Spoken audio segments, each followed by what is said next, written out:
Pertama-tama kehormatan bagi saya, Pak Rektor, Ibu Ketua Yayasan dan Pak Warek. Saya diundang untuk sharing ya di podcast ini dan saya berikan apresiasi yang luar biasa karena tidak banyak perguruan tinggi di wilayah kami yang sudah concern ya memanfaatkan teknologi digital seperti ini untuk menyapa atau membuat interaksi dengan masyarakat. Apa yang kita bisa lakukan di kampus ini atau di Sulawesi Tengah untuk bisa mencapai ke arah lebih bagus atau go internasional. Itu tujuan kita. Sehingga kita bisa setara dengan perguruan tinggi baik di Jawa sana maupun ke luar negeri. Dan ini luar biasa karena memang bisa dibilang UN ini kan pendatang baru di bentuk universitas ya. Menggoncang gitu ya. Tapi kemudian bisa langsung ada di urutan kedua di antara 20-an lebih perguruan tinggi universitas di wilayah kami. Itu menurut saya prestasi yang perlu kita banggakan dan perlu kita pertahankan ke depan. Seperti itu Pak.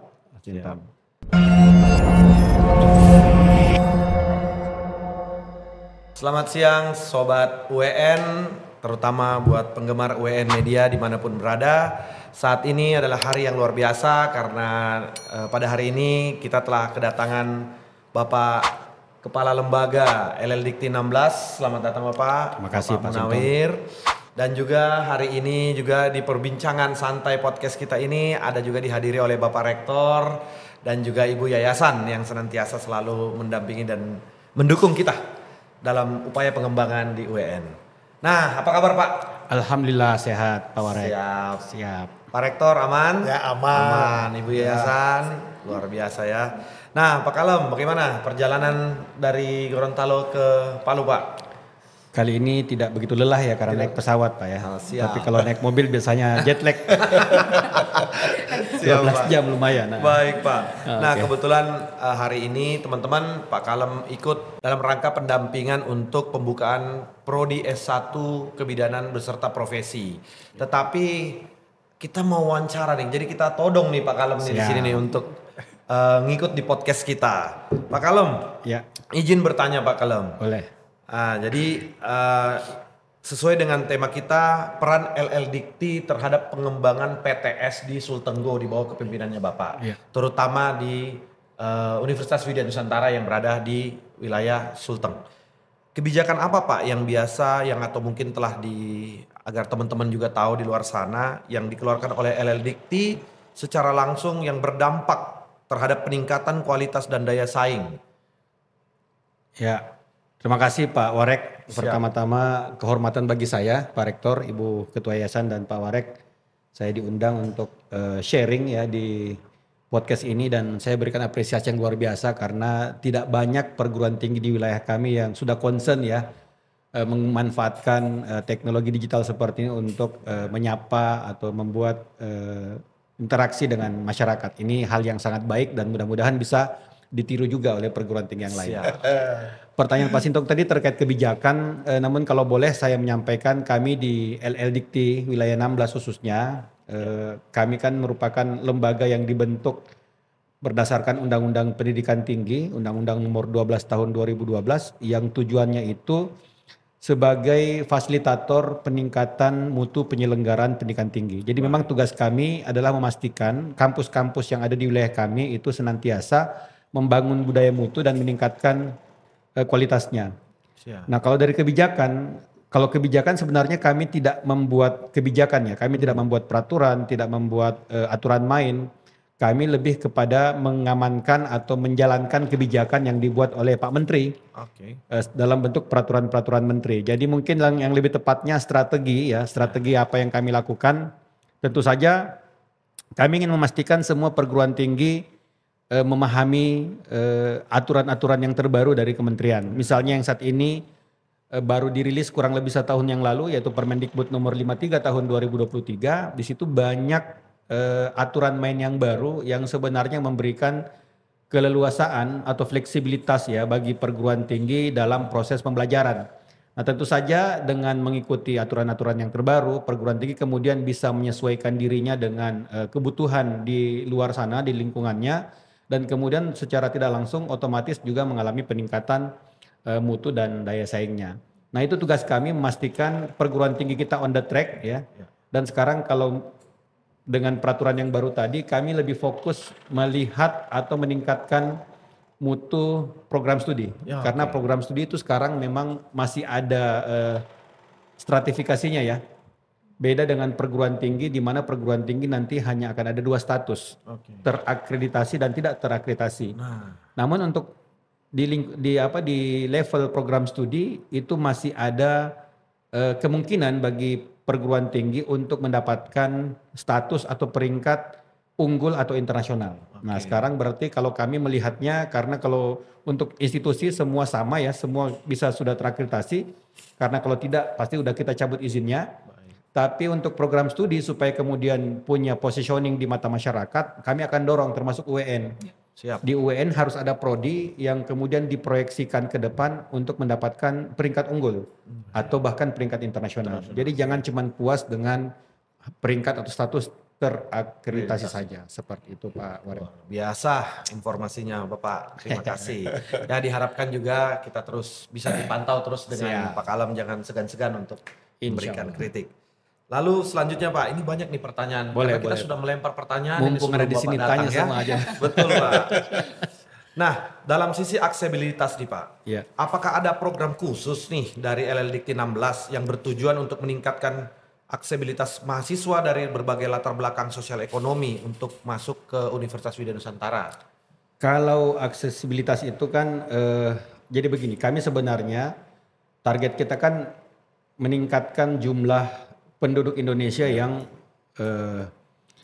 menyelesaikan pendidikannya di tingkatan sarjana ya. Iya, betul Pak. Karena saat ini kalau kita lihat tenaga kerja kita yang di angkatan kerja kita yang jumlahnya 130 jutaan orang itu yang berkualifikasi S1 itu baru di angka 12-13%. Sementara tidak lama lagi kita akan memasuki yang namanya bonus demografi dan tentu saja kita tidak akan bisa memanfaatkan bonus demografi kalau rasio pekerja kita yang berpendidikan tinggi itu masih sangat sedikit. Betul. Jadi kami tentu saja salah satu concern kita mendorong bagaimana APK atau angka partisipasi kasar meningkat.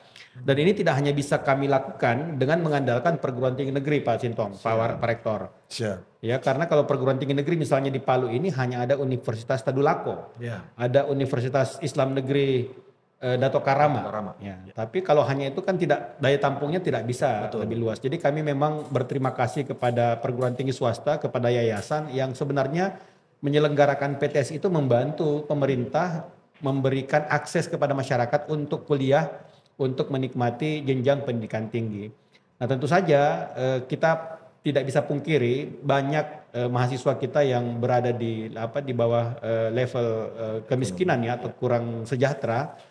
Dari kementerian ya, dari program presiden bahkan ada program PIP namanya, program Indonesia Pintar Kuliah, di mana kami LLDikti tugasnya menyalurkan juga ya bantuan tersebut, di mana di situ full Pak kita biayai ya untuk seorang mahasiswa dari pertama masuk sampai lulus 4 tahun itu kita biayai biaya pendidikannya. Dan itu variatif tergantung tingkat prodinya, ya 2,4 juta untuk prodi C atau prodi baik, 4 juta untuk prodi baik sekali dan bisa sampai 8 juta kalau prodi A atau unggul. Dan ada juga biaya hidup Pak yang sesuai dengan tingkat kebutuhan di lokasi tersebut. Nah itu mungkin salah satu bentuk ya partisipasi dari pemerintah untuk memastikan masyarakat yang kurang mampu bisa mengakses pendidikan. Dan kami tentu saja memprioritaskan distribusi kuota tersebut kepada perguruan tinggi yang bermutu, yang berkualitas, yang bisa menjamin masa depan anak ini bisa baik atau tidak. Karena tujuan kita ingin memberikan beasiswa adalah memastikan anak yang kuliah ini kemudian nanti lulus bisa mendapatkan pekerjaan, mendapatkan penghasilan yang layak, dan yang paling penting adalah memutus mata rantai kemiskinan. Seperti itu. Luar biasa. Ya, kami pun jujur saja sudah merasakan sedikit manfaat dari kurang banyak ya, kurang lebih gitu maksudnya dari. Kayaknya kode diminta.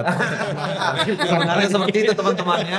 Jadi Universitas Widya Nusantara itu terselubung bagus. Iya. Aduh. Sudah masuk banyak dari bantuan dari Pak Kalem sendiri termasuk untuk KIP-nya. Jadi Enggak, yang beberapa memperhatikan kita, ya, memperhatikan kita perhatikan sehingga ada kita. pengembangan itu. Tentu saja diharapkan ada pertambahan terus KIP Amin, dan amin. ini juga pasti akan terus diupayakan untuk Bapak dari lembaga 16. Oke. Selanjutnya Pak, kemarin itu kan Bapak bersemangat sekali nih Pak untuk mengajak beberapa PTS untuk kita melakukan kerjasama dengan beberapa PTS di luar Jawa sana, di Jawa sana Pak. Kebetulan kita base-nya ada di daerah Sulawesi, di bawah pimpinannya Bapak. Sebenarnya apa sih tujuan Bapak untuk mengajak kita nih untuk melakukan kerjasama atau melihat ke sana? Iya, yang pertama kita mesti akui ya, kita di wilayah Sulawesi ini dari beberapa parameter itu memang masih perlu banyak belajar ya.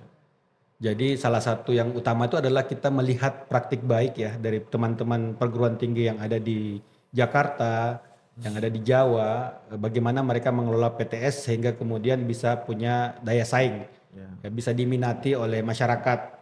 Tata kelolanya seperti apa, itu mungkin yang pertama. Tapi yang kedua yang tidak kalah penting adalah bagaimana kemudian tidak hanya belajar, tapi kemudian kita juga punya relasi yang kuat dengan mereka, sehingga kita bisa ikut ketularan nih. Betul. Ketularan keunggulan dari mereka. Nah ini yang mungkin secara khusus memang sudah diatur Mas Menteri ya, melalui Kepmen 210 tahun 2023, dari 8 indikator kinerja yang diberikan kepada perguruan tinggi, ada satu IKU yang memang dikhususkan untuk memastikan program studi yang ada di perguruan tinggi itu memiliki kemitraan yang strategis dengan berbagai pihak ya, tidak hanya dengan industri, tidak hanya dengan dunia usaha, tidak hanya dengan pemerintah, namun juga salah satunya dengan sesama perguruan tinggi supaya kemudian ada proses tadi belajar, proses transfer knowledge.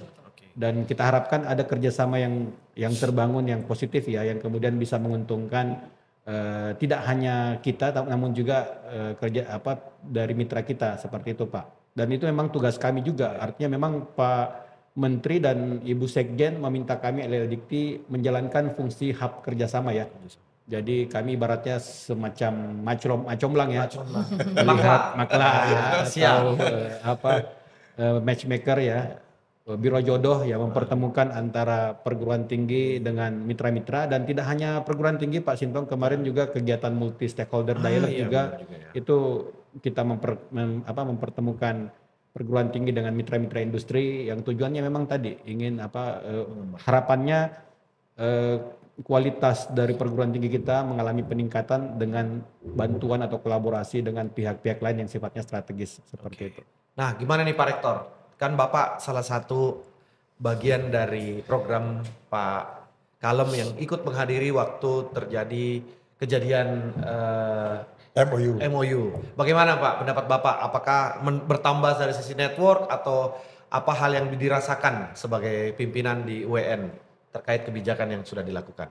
Baik, tentunya dengan ajakan dari L2 Dikti, Pak Kalem sendiri yang mengajak untuk kerjasama ke Jawa atau kunjungan ke beberapa perguruan tinggi yang ada di Jawa sana, di mana perguruan tinggi itu adalah perguruan tinggi yang unggul. Sudah termasuk masuk urutan dunia kira-kira demikian. Luar biasa ya. Jadi tentunya dari situ kita perlu belajar apa sih mereka lakukan sehingga bisa mencapai seperti itu. Dan akhirnya kita melakukan kerjasama. Dengan demikian nanti ke depan kita akan ajak mereka ke kampus. Salah satu yaitu kemarin kita sudah ajak yaitu Prof. Agus untuk datang ke sini melihat dan kita diskusi apa yang kita bisa lakukan di kampus ini atau di Sulawesi Tengah untuk bisa mencapai ke arah lebih bagus atau go internasional. Itu tujuan kita. Sehingga kita bisa setara dengan perguruan tinggi baik di Jawa sana maupun ke luar negeri. Jadi, kalau bisa itu berarti yang menikmati juga adalah masyarakat di Sulawesi Tengah. Kira-kira begitu sasaran kita ke depan. Baik, siap Pak Rektor. Jadi informasi buat teman-teman bahwa pemerataan itu sangat penting. Jadi kita juga sebagai universitas swasta itu butuh selain dapat dukungan dari LLDikti 16, dengan adanya kerjasama ini juga kita membuka paradigma mungkin begitu Pak Rektor ya, agar kita bisa setara atau sama gitu, tidak ada pembeda untuk mahasiswa-mahasiswa yang ada di Sulawesi Tengah maupun yang ada di Jawa sana. Sehingga tetap kuliah di kota Palu. Seperti itu. Oke. Nah, penting itu Pak ya. Oke, selanjutnya nih yang terakhir nih Pak. Karena mengingat waktunya Pak Kalem yang luar biasa padatnya teman-teman. Nah, mekanisme evaluasi yang dilakukan LLDikti 16 terhadap kinerja Universitas Widya Nusantara. Apa saja Pak? Serta masukan atau saran untuk kampus kami Pak. Ya, kalau berbicara evaluasi kinerja, tentu saja parameter yang kami gunakan adalah yang tadi saya sampaikan ya, Kemendikbud nomor 210 tahun 2023, ada 8 indikator kinerja utama, dan itu parameternya karena dia berbasis data, maka yang kita lihat adalah performa pelaporan pada 8 indikator tersebut, mulai dari kualitas lulusan dan mahasiswa, kualitas dosen dan kualitas prodi. Cara untuk mengukurnya kita memang melihat dari data-data yang dilaporkan, dan kemarin cut off data yang untuk 2023 kita mesti bersyukur ya UWN walaupun baru berusia 2 tahun sebagai universitas, namun saya tadi mengecek data ada 2 parameter atau 2 indikator kinerja yang UWN ini mendapatkan urutan tertinggi kedua untuk tingkat universitas, yaitu indikator yang kedua yaitu jumlah mahasiswa yang beraktivitas pembelajaran di luar prodi atau MBKM, itu urutan kedua di antara seluruh perguruan tinggi yang berbentuk universitas, dan juga di indikator yang ketiga ya, yaitu dosen yang bertridharma di luar perguruan tingginya, itu juga urutan kedua tertinggi, dan ini luar biasa karena memang bisa dibilang UN ini kan pendatang baru di bentuk universitas ya, menggoncang gitu ya, tapi kemudian bisa langsung ada di urutan kedua di antara 20-an lebih perguruan tinggi universitas di wilayah kami, itu menurut saya prestasi yang perlu kita banggakan dan perlu kita pertahankan ke depan. Seperti itu Pak. Mungkin ada saran Pak dan pesan untuk UN terkait masalah memperjaga kualitas. Kalau saya bangun budaya mutu ya. Siap. Dan saya rasa komitmen itu sudah ditunjukkan oleh Pak Rektor dan seluruh jajarannya. Ya misalnya di tahun lalu menjadi tuan rumah ya penyelenggaraan workshop mutu, pelatihan AMI. Artinya di sini sudah ada mindset bahwa mutu itu sesuatu yang penting dan perlu dibangun dan menjadi budaya. Nah, tinggal dipertahankan. Kemudian tingkatkan kinerja ya, tingkatkan kinerja pada 8 indikator yang tadi, jangan cukup puas dengan 2 Pak, masih ada 6 lain yang harusnya bisa juga menjadi concern dari teman-teman di UN. Kemudian yang terakhir, jangan lupa untuk beradaptasi dengan regulasi yang terbaru, Permendikbud nomor 53 tahun 2023 tentang standar nasional pendidikan tinggi, penjaminan mutu dan juga akreditasi. Di situ ada beberapa fleksibilitas atau keleluasaan ya bagi perguruan tinggi untuk melaksanakan tridharma yang kemudian menurut saya perlu untuk dipelajari dan diimplementasikan paling lambat semester gasal 2025-2026. Jadi masih ada waktu setahun sebenarnya untuk beradaptasi dan menyusun misalnya melakukan reorientasi kurikulum dan lain-lain. Di luar itu saya rasa tinggal dijaga konsistensinya ya teman-teman ya.